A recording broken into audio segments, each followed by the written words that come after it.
Assalamualaikum warahmatullahi wabarakatuh. Hai Sobat Breeding, kembali lagi bersama saya dalam channel seputar breeding.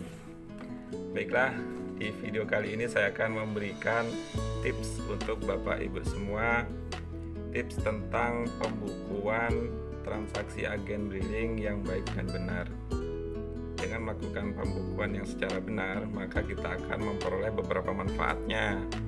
Yang pertama, kita bisa mengetahui berapa keuntungan kita di setiap harinya. Dan yang kedua, kita dapat mengontrol dan meminimalisir terjadinya kerugian finansial.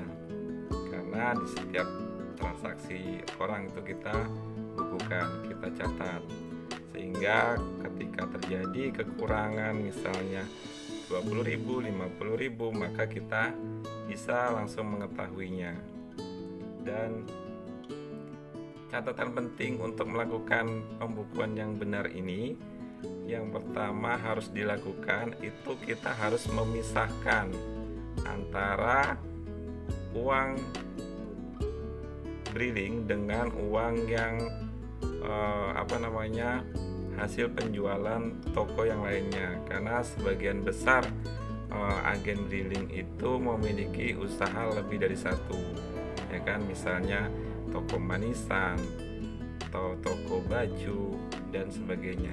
Jadi kita harus memisahkan antara uang breeding dengan uang hasil penjualan usaha lainnya. Dan berikut saya akan memberikan simulasi bagaimana cara melakukan pembukuan yang benar. Tonton sampai akhir ya.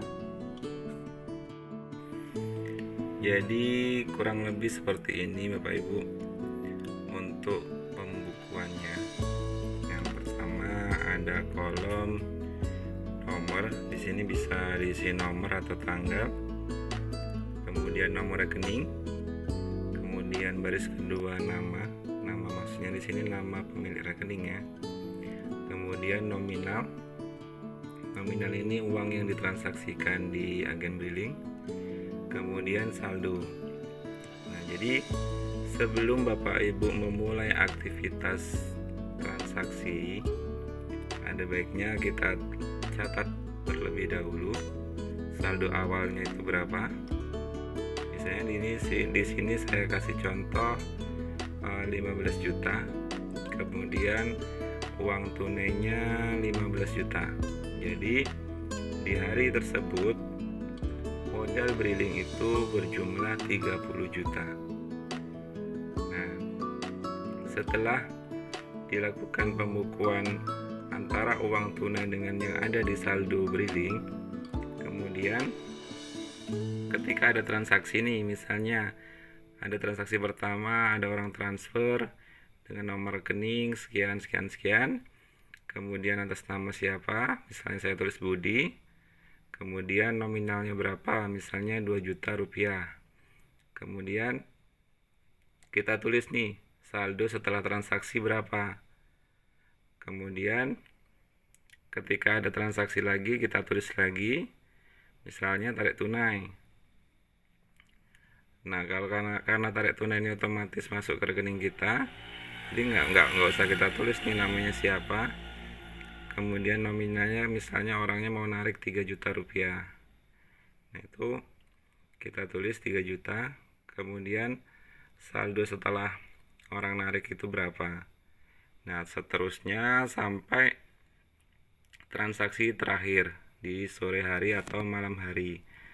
Kemudian ketika kita akan tutup buku di sore hari atau malam hari, kita tulis saldo akhirnya berapa nih. Misalnya saya tulis 21 juta. Kemudian uang tunainya jadi 9.320. Jadi uang yang ada di rekening terakhir dengan uang tunai kita jumlahkan. Misalnya jumlahnya 30.320.000. Nah, untuk mengetahui laba, jadi kita cukup mengurangi antara uang yang di sore hari ini 30.320 kita kurangi uang di pagi hari yang semula 30 juta.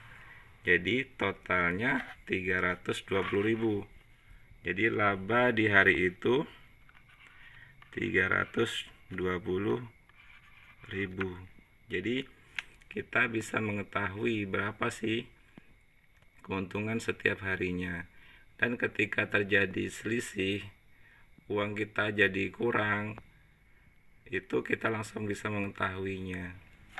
Jadi tujuan akhirnya ya uang di sore hari itu harus lebih besar dibandingkan uang di pagi hari. Jangan sampai uang sore hari lebih kecil dibandingkan uang sore hari, berarti kita minus, atau biasanya ada pembukuan yang salah, atau misalnya entah kita salah ngasih uang ke orang yang mau narik, atau misalnya gangguan sehingga terkirim 2 kali, maka kita langsung bisa mengetahuinya.